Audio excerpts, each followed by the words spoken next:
Bueno, tenemos el infinito agrado de partir esta clase. Es parte de nuestra campaña de Irradiemos Conciencia y tenemos a nuestro tecnólogo vocero de la campaña.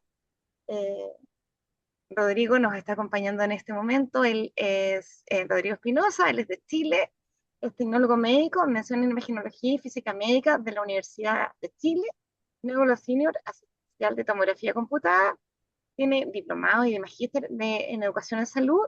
Además, es docente universitario de pre y posgrado, aplicacionista clínico de tomografía computada, aplicacionista clínico de medios de contraste, miembro de la Society of Cardiac Computer Tomography, miembro de la Sociedad Europea de Radiología, Data Science and Machine Learning MIT, Institute for Data System and Society.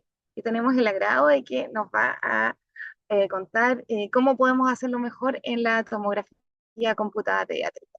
Así que, Rodrigo, muchísimas gracias por acompañarnos por segunda vez en esta maravillosa campaña que estamos llevando en la SLAR y le dejamos el podio para usted. Bueno, muchas gracias. Un honor para mí estar nuevamente y bueno, vamos a lo que nos convoca. El año 2023 iniciamos esta campaña, tuve el honor de ser invitado y, y el lema en ese momento fue: lo podemos hacer mejor, en el contexto de lo técnico de la tomografía computada pediátrica. Yo creo que es ese momento, ¿cierto?, de cambiar un poco el lema e invitarnos a que ya debemos hacerlo mejor. ¿Por qué debemos hacerlo mejor? Recurro a Hipócrates con el concepto de lo primero que tenemos que entender en esto es no hacer daño. No digo que haya mala intención, probablemente nos falten algunos elementos para evitar hacer daño porque, como decía sabiamente mi abuelo, el camino al infierno está pavimentado de buenas intenciones y debemos ser un poquito más preocupados de este aspecto en particular. ¿Por qué para mí es importante esta campaña? Y desde el punto de vista de lo técnico, ¿cierto? Una de las cosas que quiero partir es con el concepto de irradiar conciencia con ciencia. ¿Qué nos dice la ciencia? Desde el año, los publicaciones más recientes indican que inevitablemente hay una asociación entre las dosis de radiación, particularmente en pediatría, con neoplasias adquiridas que están fuera del rango de la morbilidad habitual. Por primera vez, ¿cierto? Empezamos a entender de que la evidencia dice de que la ATAC puede causar algunas neoplasias, que se asocia estas neoplasias, aunque los riesgos pueden ser bajos. Sin embargo, a nivel poblacional sigue habiendo este tema de que sigue la nebulosa. Probablemente muchos tienen un aspecto más bien subjetivo del tema, y estudios más recientes, sobre todo estudios multicéntricos, este estudio multicéntrico publicado en 2023 de un grupo importante de varios países de Europa, de Estados Unidos, indican que hay una asociación bastante cercana en la aparición de neoplasias cerebrales en pacientes pediátricos y adultos jóvenes. Y precisamente probablemente sea el estudio que más frecuentemente hacemos en pacientes pediátricos, por lo tanto ahí me gustaría todavía poner un poco de énfasis hoy día. Entonces, esta relación dosis-respuesta, ¿cierto?, de la tomografía computada tiene que ver con, ¿cierto?, de la importancia de justificar cuidadosamente la técnica pediátrica, motivo o arista que le corresponde más bien a los radiólogos pediatras, a los radiólogos generales, en conjunto con los médicos que están solicitando estudios, ¿ya? Y para nosotros, evidentemente, el aspecto o la arista de la optimización, ¿ya? Probablemente en el tema justificación los tecnólogos médicos no tengamos mucha injerencia, salvo participar colaborativamente, pero si nos corresponde 100% y absoluta responsabilidad, es el uso de herramientas para reducir las dosis de radiación. Este estudio, que finalmente en lo personal me impactó muchísimo, es probablemente un estudio que nos indica, ¿cierto?, con cifras bastante cercanas a lo cuantitativo, es que evidentemente hay aparición más importante de las neoplasias en niños, sobre todo de el concepto de las neoplasias de tipo hematológicas que se asocian a la radiación ionizante. Esto es fuerte, porque estos resultados sugieren que por cada 10.000 niños examinados con dosis media de 8 miligray, que es la que sacamos finalmente de nuestro famoso CTDI, de nuestro DLP, que lo transformamos en dosis efectiva, ¿cierto? Se espera que uno o dos desarrollen neoplasias hematológicas en un tiempo no tan lejano, no tan lejano. Vamos a expandir esto suponiendo que la población mundial va a ser cada vez más anciana, va a tener mayor expectativa de vida, probablemente tengamos un grado importante de responsabilidad de ir reduciendo estos riesgos. Seguimos hablando de riesgos, ya no de certezas, sin embargo es tremendamente importante enfocarnos en este punto. Existe suficiente evidencia científica para poder dejar de cuestionarnos si es un riesgo o no. El año 2023 lanzamos la campaña, yo digo lanzamos porque me siento parte de ella, ¿cierto? Y en el contexto de Imas Gently, en su reporte anual de la reunión de la RSNA, se nos mencionó, ¿cierto? Dentro de los partnerships, ¿cierto?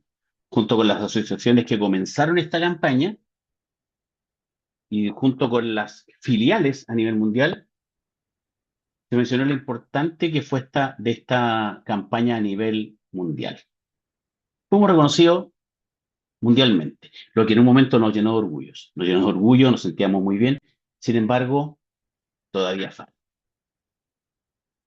Y aquí vamos a marcar un poco por qué falta, y básicamente me voy a enfocar en el concepto técnico, ¿qué nos falta aún? Consideraciones importantes al día de hoy, ¿cierto? Con respecto, y nos vamos siempre a centrar en el contexto de que la tomografía pediátrica es un subsegmento de la tomografía en particular. La tomografía fue diseñada, creada, estandarizada para pacientes adultos. Estas son todas las consideraciones de las cuales voy a preocuparme de algunas en específico. ¿Cuáles me preocupan? Primero, que el equipo de imagenología no cuenta con experiencia suficiente y tampoco cuenta con la capacidad de formación en la atención pediátrica en general. Que existe una amplia variedad de tamaños. Si yo subdividiera toda la población mundial, en vez de subdividirla en niños, adultos y ancianos, tendría que dividirla en recién nacidos, lactantes, preescolares, escolares, adolescentes, adultos, tercera edad y ancianos. Y dentro de esta cantidad de tamaños, ¿cierto? 2/3 de la población mundial cae en nuestro concepto de población pediátrica como un término global. Sin embargo, estamos hablando de al menos 4 subdivisiones que tienen distintas patologías, distintas radiosensibilidades y distintas formas de hacer los exámenes. Lo que además lleva a variaciones anatómicas y fisiológicas, variantes fisiológicas. El contexto de la disponibilidad de la presencia o asistencia de radiólogos pediátricos que sigue siendo muy baja. Yo particularmente considero radiólogos pediatras como una especie de superhéroes, al igual que superhéroes escasos, ¿cierto? Y eso es un tema importante. Un tema importante porque de pronto lidiar entre médicos generales, médicos especialistas y radiólogos generales, a veces uno se siente muy aislado y muy desprovisto de argumentos para poder optimizar las dosis de radiación. Y lo otro importante es considerar que el 85% de las TAC pediátricas se realizan en centros que no son exclusivamente pediátricos. Gran parte son hospitales generales, son clínicas privadas donde no hay una subdivisión, y los hospitales pediátricos son, si bien son muy especializados, la gran cantidad de atenciones pediátricas no en TAC, me refiero, son en hospitales no pediátricos. Y lo otro es que las configuraciones, probablemente los tomógrafos, no están diseñadas específicamente para pediatría. Aunque vemos equipos que están pintados, adornados, ambientados en pediatría, los tomógrafos no están diseñados para pediatría, ¿ya? Y por ello también existen dificultades formales en la estimación de dosis. Finalmente, la dosis que entrega el equipo, la dosis que entrega como el reporte de dosis, está muy lejano a la realidad. Está muy lejano a la realidad. Y aquí es donde hay que incorporar un elemento de conciencia de qué es lo que estamos realmente entregando a nuestros pacientes. Existe una publicación que me gusta mucho, ¿cierto? De la CT Pediátrica Esa Fácil, donde si bien está reactualizada el año 2023, tiene muy buenas herramientas en general y que abarca todo lo que yo hoy día quiero decir y lo que dije hace un par de años atrás. A estudiar entonces. Voy a rebasar rápidamente los puntos que conversamos hace un par de años atrás. El primero era no extender la exploración más allá, limitar inicio y fin de la zona, lo cual es claramente establecido con respecto, por ejemplo, a estudios cerebrales, con el posicionamiento, con el área a estudiar, si es un estudio maxilofacial, ubicar la posición y el segmento exclusivo al diagnóstico. Y aquí, y aquí particularmente en cerebro, existe una gran cantidad, ¿cierto?, descrito de errores, porque no solamente me refiero a examinar la parte indicada para no irradiar de más, también me refiero a estudios que están hechos sin ninguna mala intención, por hacerlo rápido, por evitar una anestesia probablemente, porque nos conmueve un niño enfermo, en hacer las cosas probablemente mal. Un niño que está inquieto, que se mueve a hacer un TAC de cerebro, por mucha condición que pongamos, si no tenemos la condición técnica de la inmovilidad, probablemente induzcamos error. Y esto no puede ser. Entonces también, no solamente irradiar lo justo, sino que de la forma correcta. Punto número dos. Estudio alternativo, y esto entra en el contexto básicamente del radiólogo pediatra, ¿cierto? Sin embargo, podemos tener orientaciones, esas orientaciones, a mí en lo particular me gusta mucho de la Sociedad Europea de Radiología, donde uno puede acceder a las guías clínicas y llegar a acuerdos, tener un contexto, un concepto, sobre todo cuando probablemente hay poca claridad de lo que estamos buscando. Los tecnólogos médicos a veces no tenemos claridad hacia dónde apuntar, hacia qué es lo que queremos evaluar, qué queremos ver, ¿ya? Y aquí en esta página, el acceso de la Sociedad Europea de Radiología nos permite, por ejemplo, buscar con el tipo de paciente, el género, la edad, si aquí, por ejemplo, queremos caracterizar un quiste renal y accedemos a qué es lo apropiado, para entender qué es lo apropiado, aquí nos va a dar básicamente con criterios de apropiación, con criterios de evidencia, nivel de evidencia, qué es lo que podemos hacer. Y ahí tomar decisiones correctas o ayudar a tomar decisiones correctas. Aquí vemos que muchas veces, y esto va también con respecto a las fases, ¿no? El abdomen y pelvis con contraste directo tiene un grado de apropiación, no así el abdomen sin y con contraste y menos el abdomen sin contraste, para poder empezar a conversar y entender qué examen sirve de manera correcta y qué examen probablemente esté de más o no aporte información. Y esto, repito, en el contexto básicamente de los radiólogos pediatras, de los radiólogos generales, para tener, por decirlo así, un consenso general que aún no lo tenemos claro. Nuestro punto número tres era solo una fase, tal como lo dije, y aquí, aquí voy a hacer hincapié con respecto al uso debido del medio de contraste. Una fase es la más adecuada siempre y cuando el contraste sirva para demostrar patología.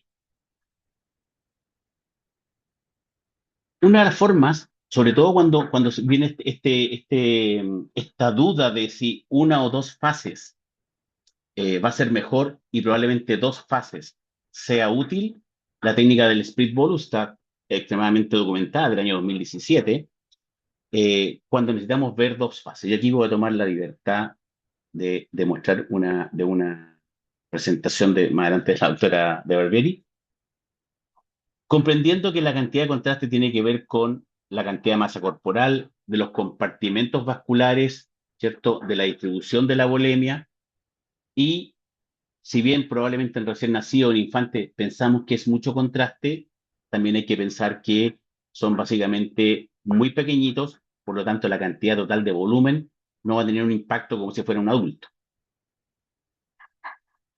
Los tiempos de retardo también son distintos. Los tiempos de retardo, evidentemente por la carga cardíaca, por el output cardíaco, por su frecuencia cardíaca, se distribuye a mayor velocidad, ¿cierto? Y con mayor dilución. Evidentemente, los tiempos que van desde los lactantes hasta los adolescentes varían en este rango, tanto para tórax como para abdomen. Los tiempos son distintos, los volúmenes son distintos. Por lo tanto, ¿cierto? Aquí existen un par de referencias que a mí me gustan mucho, del doctor Daneman y de la doctora Siegel, donde se especifican protocolos de inyección, cantidad de contraste, el uso del flujo a través de inyecciones manuales o a través de inyecciones mecánicas con muy poca cantidad, en muy poco volumen, con tasas de inyección de muy bajo calibre, ¿ya? Eso está estandarizado y podemos revisarlo. Cuando necesitamos, como decía, verificar que existe la posibilidad de necesitar más de una fase, la técnica del split bolus es bastante útil y está bastante documentada. Voy a hacer uso de una diapositiva de la doctora Berberi que presentó en el reciente Congreso de la SLAC hace un par de semanas atrás en Bolivia. Me tomé la libertad de mostrarlo, pero aquí vemos cómo haciendo una mezcla en tiempos, ¿cierto? Si necesitamos arterial y portovenosa o portovenosa y excretora para evitar irradiar dos veces, se hace este tiempo de contraste y esperar el tiempo suficiente para que tengamos el contraste tanto en eliminación como en venoso o en arterial y en venoso simultáneamente. Esto es más que suficiente para hacer buenos diagnósticos, para inyectar la cantidad de contraste adecuada e irradiar una sola vez, ¿ya? Esta técnica también la utilizamos en adultos cuando hacemos estudios de Eurotrack, por ejemplo, para minimizar la cantidad de fases. Es extremadamente útil y si no estamos completamente familiarizados, les sugiero, les sugiero de alguna manera estar cerca al radiólogo pediatra, invitarlo al tomógrafo, verificar los tiempos, entrenarse y no tener miedo a utilizar esta técnica. Muchas veces me ha tocado ver que por temor a que la técnica les produzca una especie de confusión entre lo arterial y venoso o entre lo venoso y lo tardío, hay temor de enfrentarse a esto. Tengan la confianza que está debidamente documentado y debidamente probado y es extremadamente útil. Otra cosa importante respecto de las inyecciones de contraste para maximizarla es el uso apropiado de inyecciones manuales cuando se requiera. La inyección manual en pacientes pequeños, por los volúmenes, por la calidad de inyección, tienen tremendos resultados equivalentes a niños más grandes con inyecciones mecánicas y las curvas de señal ruido, de índice de señal ruido y de atenuación son extremadamente similares. ¿Ya? Aquí no necesitamos probablemente hacer inyecciones complejas, ¿cierto? No necesitamos exponernos a altos flujos de inyección, no necesitamos exponernos a tiempos muy, muy precisos, tenemos una holgura en tiempo. Recuerden que la fase arterial probablemente sea más relevante que la fase arterial tardía, digamos, más relevante que la fase arterial pura, y siempre conocer qué es lo que necesitamos revisar en la imagen que estamos buscando. Por ejemplo, este es un aporte de colegas que hicieron un estudio a más o menos unos 1.500 kilómetros lejos de Santiago, donde utilizaron para ver este niño con una experiencia de la extremidad superior de la manito, ¿cierto? La necesidad de hacer una angiografía, donde con inyección manual se obtiene muy buen resultado, con dosis baja, con una sola adquisición, en tiempos que permite evaluar tanto vasos arteriales como venosos.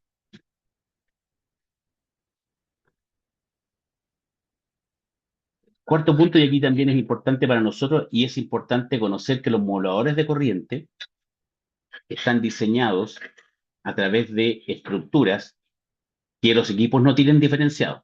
Les mencioné en un momento que los tomógrafos no están hechos formalmente para pacientes pediátricos. Los tomógrafos están hechos para un tejido o un órgano o un sujeto, y en base a dimensiones de ese sujeto, en cantidad de tejido, en densidad de tejido, se estima cuánto miliamperaje vamos a obtener poniendo un valor único de referencia que llamamos el nivel de ruido. Y con eso vamos a limitar la cantidad de corriente como máximo y como mínimo que vamos a entregar a ese paciente. Los equipos no diferencian entre pacientes grandes, entre pacientes pequeños, entre seres gigantescos o seres de minutos. La única persona que puede entender cómo va a administrar la dosis de radiación es el operador y nadie más que el operador. Y aquí hay ciertas responsabilidades que siempre voy a repetir. El posicionamiento en el isocentro es el punto donde se puede determinar exactamente cuánta dosis requiere una imagen para alcanzar el nivel de ruido necesario. Y los equipos que tienen esta denominación de modulador automático de corriente, lo que menos tienen es de automático.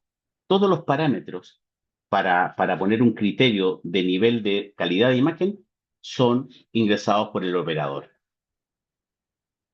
Dependemos del isocentro porque de acuerdo a esto, el equipo va a suponer o la imagen va a determinar que el paciente es más grande o el paciente es más pequeño. Aquí el paciente va a ser considerado de mayor tamaño y de mayor densidad, por lo tanto se va a aplicar mayor cantidad de dosis.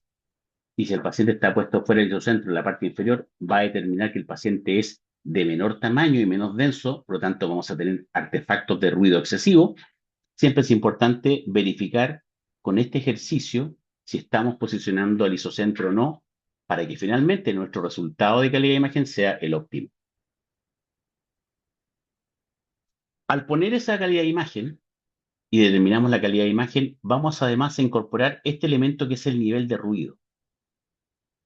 Mientras más bajo sea, es decir, mientras querramos una imagen más suavizada, automáticamente vamos a pedir que el equipo entregue más miliamperaje. Si aceptamos una imagen más ruidosa, automáticamente el equipo va a entregar menor cantidad de miliamperes. Estos dos valores igualmente son operador dependiente. Como el equipamiento, y esto lo comenté la otra vez, pero lo insisto que es importante, el equipamiento no discrimina tejidos de otros elementos que estén dentro del área a estudiar. Eso incluye cables metálicos, almohadillas densas, y cuando esto ocurre, la imagen de referencia traduce que este ser pequeñito es más ancho y es más denso de lo real. Por lo tanto, estamos pidiéndole que entregue dosis como si el niño fuera del doble de su tamaño. Esta densidad aumentada provoca el mismo fenómeno, que el equipamiento, ¿cierto? El equipo muestra una imagen donde la densidad obligue a incorporar mayor cantidad de dosis. Este uso de modulador automático es tremendamente relevante con todas estas condiciones.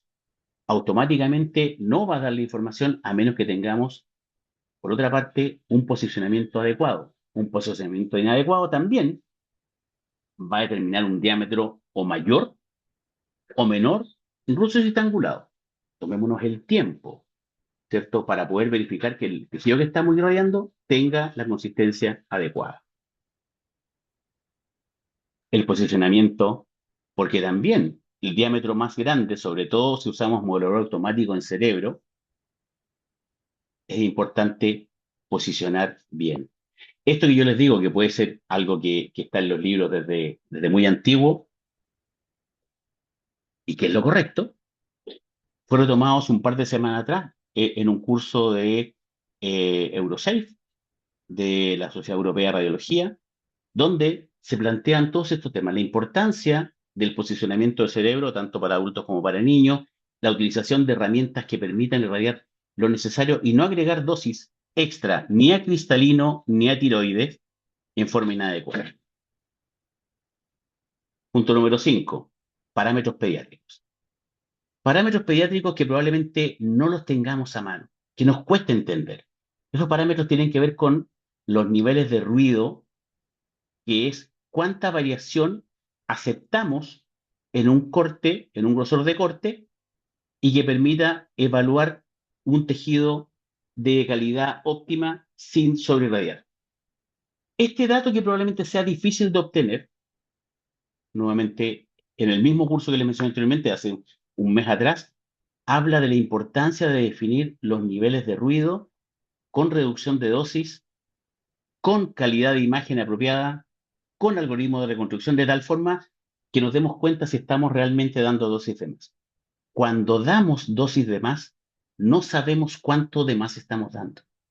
Cuando damos de menos sí nos damos cuenta, pero una imagen que tiene exceso de dosis no es evaluable a menos que hagamos este ejercicio. ¿De dónde sacamos estos datos?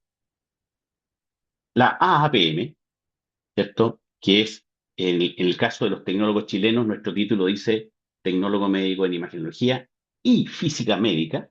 Aquí incorporamos claramente también a los físicos médicos. Tienen esta página asociada a Image Weasley y a Image Gently, donde abiertamente tienen acceso a protocolos y de esos protocolos tienen acceso a protocolos de adultos y también a protocolos pediátricos. Y estos protocolos pediátricos para cerebro, para abdomen y pelvis, para tórax, están definidos además para cada marca y cada modelo de tomógrafo disponible en el mercado. ¿Para qué? Para tener una referencia de cuánto es la dosis apropiada para pacientes de diferentes grupos etarios o de tamaño corporal. Punto número 6. Bajo kilovoltaje. Esto es una regla de oro. Kilovoltajes altos para pacientes grandes, kilovoltajes bajos para pacientes pequeños. No hay que temer el usar kilovoltajes pequeños, ¿cierto? Dentro de esta publicación de la revista Radioprotección, habla de que una de las cosas importantes es el uso de kilovoltajes bajos porque mejora el contraste, mejora la detección de patologías hipovasculares o hipervasculares, que a pesar de que aumenta el ruido, la calidad de imagen es exactamente igual para la misma dosis de radiación. Esto, ¿cierto? Prácticamente cuesta un poco, cuesta un poco atreverse a usar kilovoltajes más bajos, pero hay que hacerlo. Evidentemente, tiene muy buenos resultados. La iteración. La reconstrucción iterativa es una técnica que permite reducir el ruido, por lo tanto, permite también aumentar la calidad de imagen sin aumentar la cantidad de miliamperes. ¿Qué es importante de esto? Debemos entender cómo funciona. Sobre todo, en algún momento uno siente temor, especialmente en cerebro, de que la iteración pueda reducir la resolución espacial, pueda aumentar esta duda en algunos pequeños áreas de diagnóstico cerebral. Sin embargo, publicaciones recientes demuestran que con reconstrucción iterativa la dosis baja significativamente por lo menos un 30%. Por lo menos un 30%. La señal ruido, ¿cierto?, mejora notoriamente sin necesidad de reducir la calidad de imagen, sobre todo en el detalle de sustancia blanca, sustancia gris. Visto por radiólogos, ¿cierto? Detallado por radiólogos, tanto en forma cualitativa como en forma cuantitativa, ¿ya? El único pero que uno podría tener hasta el día de hoy con iteraciones que son de mayor envergadura y que puedan tener mayor tiempo de reconstrucción, es que probablemente el tiempo de reconstrucción aumente un poco. El tiempo de reconstrucción puede aumentar, sin embargo, el aumento no, es más de entre el 40 y el 50%, lo cual, para efecto del flujo de trabajo, no influye en nada. Con esto, además de dirigidamente entender cómo funcionan los algoritmos de iteración, debemos comprender sobre qué dominio trabajan para saber cuánto es el máximo provecho que debemos sacarle y además conocer cuáles son las nomenclaturas de diferentes marcas comerciales con sus modelos de iteración. Conociendo esto a cabalidad, que es algo que debemos saber, nos permite también poder intuir cuánta dosis podemos reducir con el mismo nivel de calidad de imagen que podríamos obtener con dosis que pueden ser hasta el triple de lo que estamos acostumbrados. 8. Kilovoltaje fijo. Usemos kilovoltaje fijo. Las referencias de kilovoltaje adaptativo son básicamente para adultos. Si bien hay algunos adelantos, todavía el kilovoltaje pequeño, ¿cierto?, permite mejorar arbitrariamente la mejora. ¿Nos da miedo usarlo? A veces nos da miedo usarlo, pero sí el kilovoltaje más bajo tiene una tremenda ventaja. Fíjense que si tenemos definido un nivel de ruido en una imagen X, a veces nos asusta pensar qué pasa si bajamos el kilovoltaje. Aquí tenemos un topograma sobre el cual se estima una dosis en una paciente de 12 años, donde con 100 kilovolts se estima esta es la curva de miliamperaje, dándonos un CTDI de 5,73, lo cual estaría dentro de la norma de los DRL europeos. Si bajamos a 80 kilovolts, aparentemente el miliamperaje aumenta mucho. No obstante, el aumento del miliamperaje, la dosis se reduce. ¿Por qué? Porque en este contexto, con kilovoltajes más bajos, el efecto del kilovoltaje va a ser notoriamente más importante que el efecto del miliamper cuando usamos kilovoltajes bajos. Atrevámonos a usar 80, 70 kilovolts en pacientes pediátricos. 9. Pitch y rotación. Esto siempre. El pitch más alto va a aumentar el nivel de ruido. No nos afecta. Pitch más alto para todo, especialmente en angiografías. En angiografías pediátricas no importa la cantidad de canales. Siempre el pitch más alto disponible, siempre la velocidad de giro más pequeña. Para todo tipo de equipos, aquí están diferentes tipos de equipos, diferentes marcas comerciales, y todos para angiografía proponen esto: pitch más alto, giro más breve. 10. Indicación clínica. Esto también es un contexto que sí concierne de manera fundamental a los radiólogos pediatras. Y aquí un ejemplo, ¿cierto? De Choosing Wesley Italia, que no deberíamos hacer exámenes a ciegas, ¿cierto? Esto ha sido nombrado muchas veces con todos los efectos. Una excelente presentación de la doctora Barbieri en el Congreso de la CELAR de hace un par de semanas atrás. Esto es importante. Esto es materia probablemente de juntarnos, entender cuáles son los diagnósticos para asociar tipos de examen. ¿Qué vamos a hacer cuando no hay diagnóstico certero, cuando el diagnóstico es inapropiado? Eso, menester de trabajo, de equipo y de tomar decisiones en equipo. Vuelvo a lo técnico. Los pacientes pediátricos no son adultos chicos. Debemos tener ciertos conceptos, conocer los conceptos de que son diferentes en su patología, diferentes en su anatomía. Por más que creamos que se pueden parecer a nosotros, en todo son distintos, absolutamente distintos. Usar DRLs. Los DRLs son tremendamente importantes. Una referencia de la dosis, pero cuidado que la dosis no siempre es lo que parece. Tenemos, ¿cierto?, los DRL que nos da la Comunidad Europea. Es un estándar ideal para tórax, para abdomen, para cabeza, con diferentes grupos etarios o diferentes grupos de kilo de peso, con un CTDI estándar, con un DLP estándar.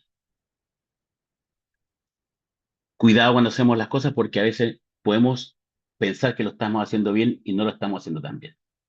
En un paciente pediátrico, ¿cierto?, en un trauma, ataque de columna cervical, creemos que lo estamos haciendo bien, angulamos para poder evitar irradiar, le hacemos el quite al cristalino, tratamos de no llegar muy cerca del tiroides, buenos valores de dosis, 100 kilovolt, 64 miliamperes, y tengo acá mi CTDI de 2,14.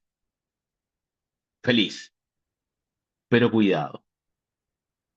Estamos estimando una zona de neuro con un fantoma de cuerpo. Con eso, yo me siento que estoy, para un paciente que pesa, ¿cierto?, 20 kilos, que estoy sumamente bien. 2,7 lo que me pide, 70 de DLP, y puedo estar bien. Pero si yo empiezo a pensar de que estoy utilizando un fantoma de cuerpo en zonas de neuro, resulta que si yo tomo esos mismos valores y los transfiero al valor con el cual se ponderan los estudios neurológicos, los mismos factores técnicos para un fantoma distinto, me dice que mi DLP ya no es de 27, es de 108. Es de 108, o sea, estoy metiéndome en otro rango etario con otra dosis y probablemente no lo está haciendo tan bien. Algo no estoy entendiendo. Otra cosa importante en los DLP es comprender el efecto del blindaje. Cuando utilizamos radiografía, ¿cierto? El haz primero de radiación impacta sobre un organismo y luego ese mismo organismo empieza a enviar radiación secundaria. Vamos a hacer más colimado este haz, lo vamos a convertir en un haz de tomografía computada y vamos a usar fantomas antropomórficos para ver qué pasa cuando ponemos, por ejemplo, delantal plomado. El ejemplo más clásico es la dosis fetal. Cuando por error se nos ocurre proteger al paciente con delantal plomado en tomografía computada, tenemos muy escasa o casi nula radiación que venga de una fuente externa aparte de las primarias. No tenemos otro foco de radiación dentro de la sala de tomografía o dentro del tomógrafo, salvo el haz primario.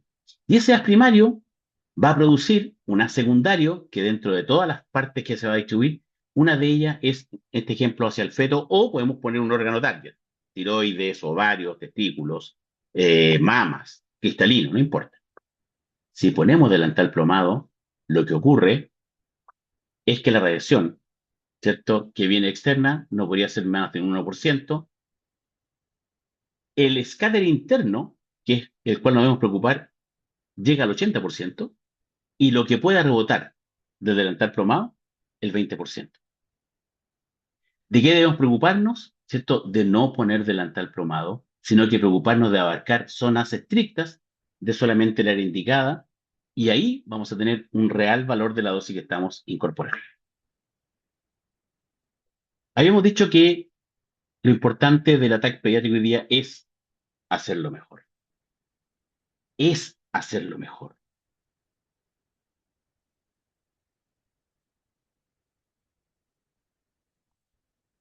Séneca decía que hay ciertas cosas que para hacerlas bien no basta haberla aprendido. ¿Cómo lo traduzco yo? Hasta aquí solo he entregado información. Hasta aquí manejamos mucha información. Pero la información no cambia comportamientos. Sigue habiendo población que a pesar de saber que el cigarrillo produce cáncer pulmonar, sigue fumando. Parte de la población sigue bebiendo y luego conduciendo, sabiendo que conducir bajo el efecto del alcohol produce accidentes. Los diabéticos siguen comiendo dulces. ¿Por qué la información no es suficiente para cambiar comportamiento? Porque para cambiar comportamiento hay que combinar la información con otras cosas, con emociones, con motivación, con habilidades, con un entorno que permita sentirnos de alguna manera que estamos haciéndolo bien y sintiendo que no estamos solos. La información existe, es mucha, pero al día de hoy, ¿cierto? Recién me decía el doctor Ugas que siguen habiendo cosas que uno no espera, existiendo la información. ¿Por qué el comportamiento no ha cambiado? Porque probablemente esa ciencia debe convertirse en conciencia. Esta es la foto que saqué de la reunión de los radiólogos pediatras de hace un par de semanas atrás. Un tremendo grupo de superhéroes. Son un grupo, no se sienten solos. Los tecnólogos médicos nos sentimos solos y voy a hacer algo completamente fuera del libreto. Voy a invitar a mis amigos, tecnólogos, para que se sumen con esto conmigo, para no ser yo el único vocero. De México quiero invitar a Felipe Montaño.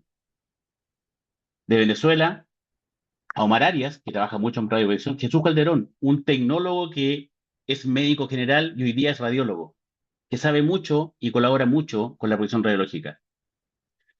De Colombia, Sandra Valderrama y Aldemar Gallo, que trabajan muy bien en hospitales pediátricos y hacen muy buenas tomografías. De Ecuador, a mi amigo Norman Olmedo, Otto Casares.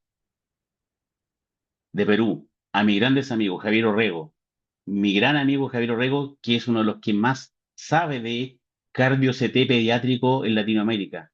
José Zapata, del Hospital Pediátrico de Lima. Boris Torres, de Bolivia, Jimmy Butrón.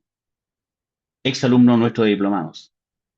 De Uruguay, Víctor Esquerra, que trabaja muy bien en lo pediátrico, Ana Muniz, que hace muy buenas angiografías pediátricas.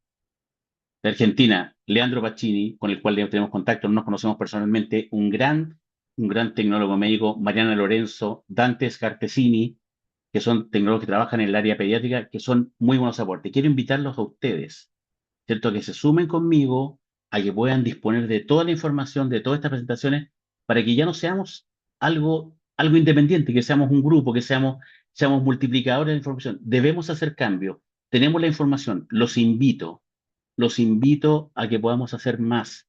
Es el momento de hacerlo. Quiero que la próxima presentación, si me invitan, no sea yo solamente, seamos varios, seamos un grupo, seamos de toda Latinoamérica, que todos aportemos, para que seamos probablemente este grupo de tecnólogos de DCT pediátrico. Quiero que todos lo hagamos bien, todos hagamos bien. Yo hace 2 años tenía una motivación para hacerlo bien. Hoy tengo 3 motivaciones. Y quiero que ustedes también las tengan. Que mezclen la importancia de para quién hacemos las cosas con la información de por qué hacemos las cosas. Muchas gracias por haberme invitado nuevamente. Muchas gracias, Rodrigo. Está increíble la presentación. En verdad, Qué muy motivadora y espectacular. creo que es muy ¿Después puedo hermosa. compartir? No, déjala ahí, tan preciosos son nietos. ¿Cómo los va a sacar, por favor? Muchísimas gracias, de verdad que muchas gracias, Rodrigo. Se me puso en los pies la piel de gallina con su última. Muchas gracias. Estamos todos aquí para trabajar y es que es súper importante trabajar en equipo, porque uno como radiólogo pediatra es una partecita de esto. Ustedes son los de verdadero, donde de verdad uno tiene que incidir. Así que muchas gracias. Le tomamos la palabra. Vamos a trabajar en eso. Yo creo que nos ha puesto un tremendo desafío, ¿cierto, Mario? Y Sí, para sí. como SLAR integrar un grupo de tecnólogos trabajando con nosotros, porque es ahí donde tenemos que hincar el diente en el fondo. Es súper importante. Así que Sí, muchas gracias. yo conozco tecnólogos que son de muy buen nivel, que hacen muy bien su trabajo pediátrico y que Mm. yo creo que tenían un gran aporte. Lo que yo esperaría de que un años más, que los radiólogos pediatras, por ejemplo, Lina, se junte con la gente de Colombia, con Sandra Valderrama, y puedan de alguna manera conversar en algún minuto y decir qué podemos hacer juntos, qué podemos hacer. Y probablemente no ponernos metas tan grandes, sino, por ejemplo, metas pequeñas, reducir la dosis de cerebro, punto. Y con eso trabajar. Pero creo que tenemos el potencial de hacer muchas cosas bien a partir de hoy día. Sí, ¿no? Y esto que dijo usted en lo que me atañe a mí como radiólogo pediatra, porque la verdad que el kilovoltaje, esas cosas las manejan ustedes, pero el implementar estos protocolos de split bolus, la verdad que es un trabajo, pero que se puede lograr y que se puede hacer y de verdad que uno reduce a la mitad la radiación, o sea, de dos fases Mucho. a una. Sin necesidad de un mega scanner ni de dobles. No, es el día a día. Entonces, tomamos el desafío, ¿cierto, Mario? Para eso estamos, para tomar el Una desafío. maravilla. El año que viene tenemos la SLARP acá en Chile. Así que ojalá podamos hacer algo ahí, Rodrigo. Lo invito a darle una vuelta. ¿Qué podemos hacer en el Congreso de Radiólogos, en el Congreso del SLARP, todos juntos para hacer una campaña de radioprotección 360 en el fondo? Sería espectacular. Fantástico. Disponible como siempre para ustedes. Sí. Increíble. Bueno, Rodrigo, una pregunta muy rápida. Da- La que Un quieras. problema que tenemos muy frecuentemente aquí en San Borja es el hecho de que los médicos tratantes solicitan repetidamente tomografías de control. ¿Hay alguna forma en tu experiencia de poder llevar una cuantificación de cuántas tomografías lleva este paciente? Tal vez un gestor de dosis o tal vez, porque estos softwares son bastante caros para nuestro medio, ¿hay alguna otra forma en la cual se puede hacer? Nosotros pensamos que pacientes que excedan tal cantidad de estudios puedan ir a un tipo de comité, pero debe haber muchas experiencias por ahí. ¿Hay algo que nos puedas comentar al respecto? Sí, mira, hay experiencias de varios hospitales donde, por ejemplo, cuando un paciente que sabemos que va a tener varias tomografías, un TEC complejo, una cirugía cerebral, ¿cierto? Un control de válvula derivativa, tener un estándar, el primer estudio tal vez con una dosis normal. El segundo estudio puedes reducir la dosis al 30%. ¿Qué haces? En vez de mandar corte de 2 milímetros, manda corte de 3 milímetros. El aumentar el corte aumenta la resolución y puedes bajar la dosis. Tercer estudio, puedes hacer específicamente cortes secuenciales.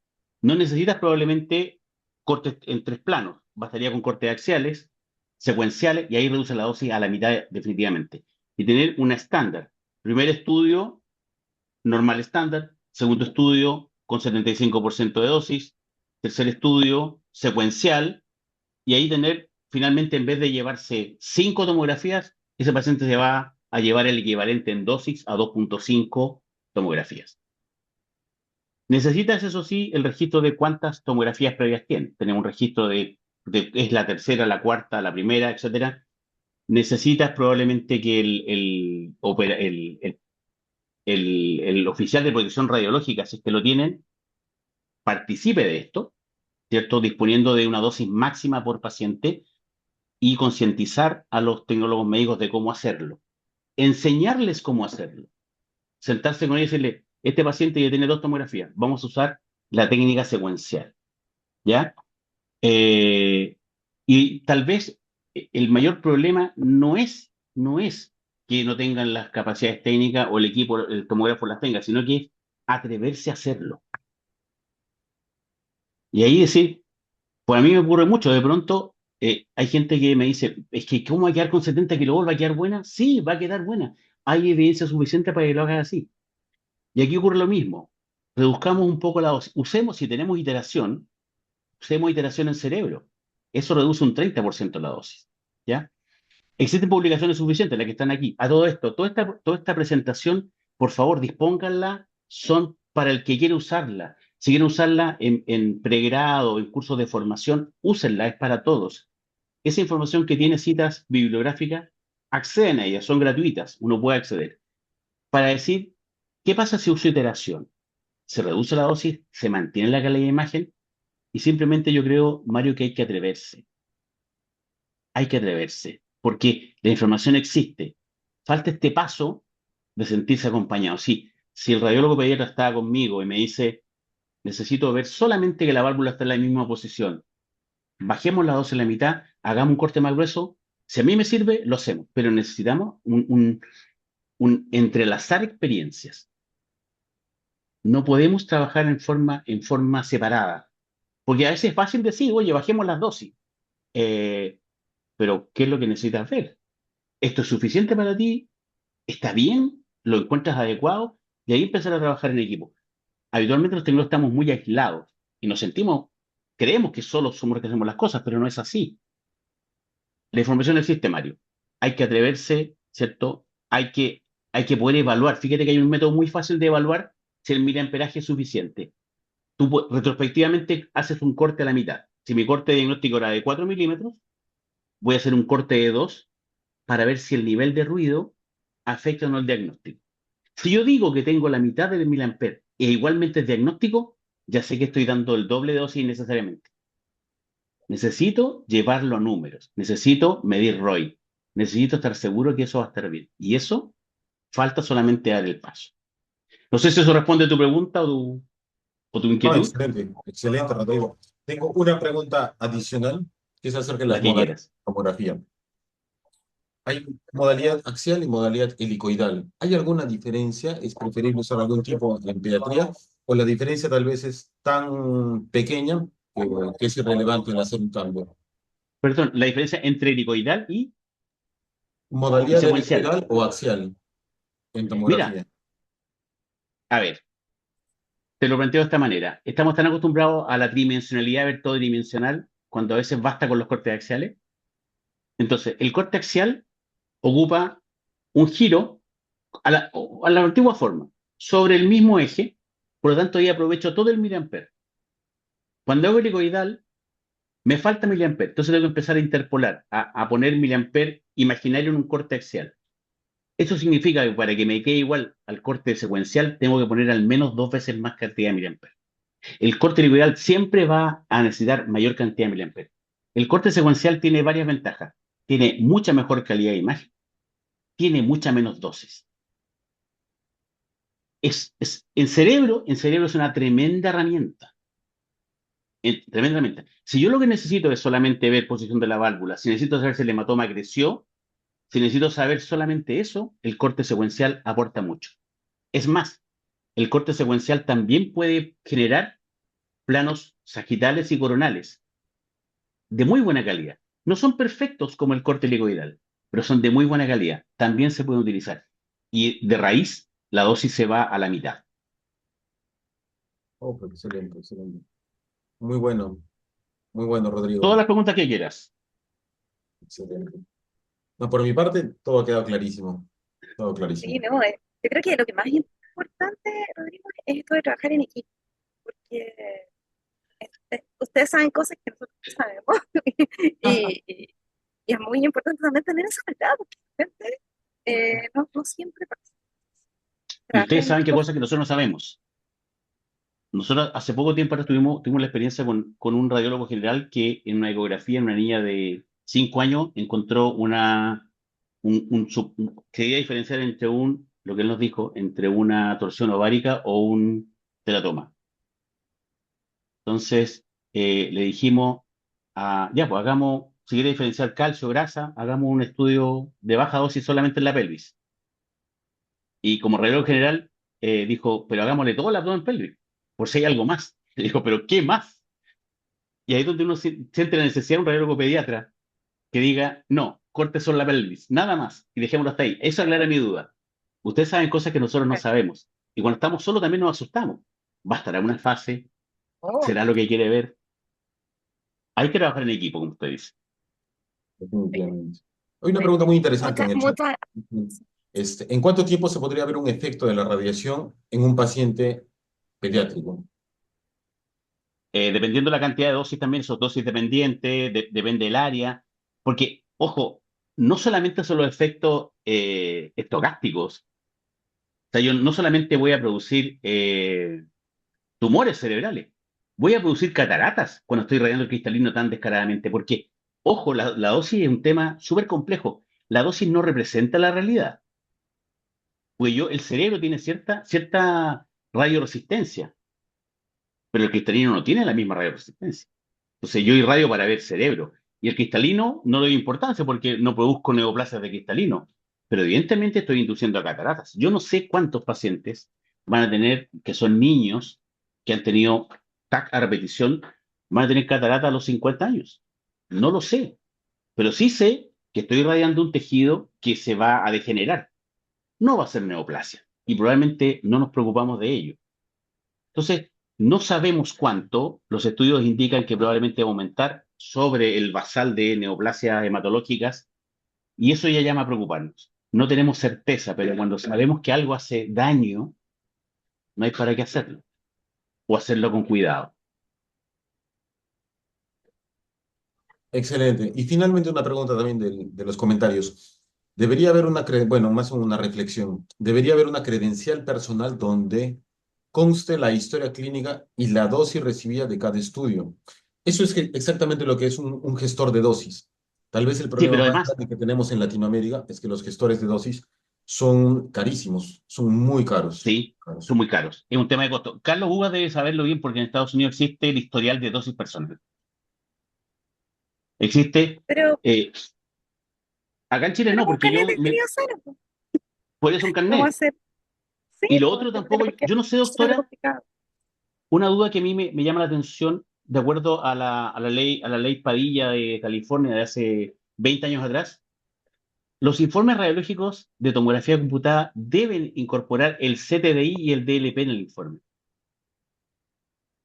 Es En Chile una no pelea. ocurre eso. Es una pelea continua. Continua porque pasa porque el tecnólogo lo envía. Entonces, como, por favor, mándemelo, mándemelo. Creo que hay que insistir en eso. Que luego lo Hagamos una tenga. campaña, po. Sí, pues, yo creo que sí. Hagamos una No, campaña, sí, porque, aquí salieron muchas ideas. Yo estoy pensando también en hacer una aplicación para los niños que se someten a múltiples estudios. Eh, Estamos dando una vuelta a todas esas cosas, por eso el Slide 20 del LAT del año que viene, yo creo que vamos a tener muchas novedades, ¿cierto, Mario? Salen muchas porque una cosas. opción, claro, como dice Mario, el gestor de dosis probablemente es más complejo, pero si yo tengo todos mis informes radiológicos desde niño y en cada informe aparece mi CTI y mi DLP, yo puedo decir, mira, a los 2 años me hacen un TAC de abdomen, a los 5 años un TAC de cerebro, y tengo mi historial de exámenes, y en los informes aparece escrito el CTI y el DLP. Es un paso que podría ayudar bastante en un historial dosimétrico personal. siempre y cuando se hagan todo en el mismo lugar. ¿Sí? De No repente, necesariamente, sí. No, no, porque no, si yo me pero que hago, tengan acceso a todas las imágenes, claro. pero si el informe Entonces, existe en la historial, podría ser. Por es experiencia una muy buena propia idea, también. Rodrigo. Vamos a tomar todas esas ideas para hacer algo entretenido para las experiencias. Sí, de Sí, todas excelente. maneras. Una experiencia que tenemos muy buena aquí en San Borja es que solicitamos a la empresa de Rispacks que tenemos que nos incorpore unos campos específicos para que nosotros pongamos datos sobre el DLP, el CTDI Volt y el resto de los factores y Exacto. el resto de los datos que se necesitan para el resto de estudios, ¿no? Para rayos X, Muy bueno. para estudios de cineangiografía, y esos datos igual son exportables. No es un gestor de dosis, definitivamente, porque no sale un historial completo por paciente de los estudios que se realizan, pero es algo que se puede utilizar muy bien para poder llevar un control mensual, poder hacer nuestros DRLs. Son experiencias, se pueden utilizar, pero definitivamente no son como un gestor de dosis. Ya, pero no somos como hay que asumir nuestra realidad. Está buenísima la idea. Yo todas estas ideas, estas reuniones me animo, cada vez me llevo más tareas para la casa. Bueno, Ah, bueno, oye, Rodrigo, muchísimas gracias. Yo creo que como dice, esto se acaba, pero la fiesta sigue.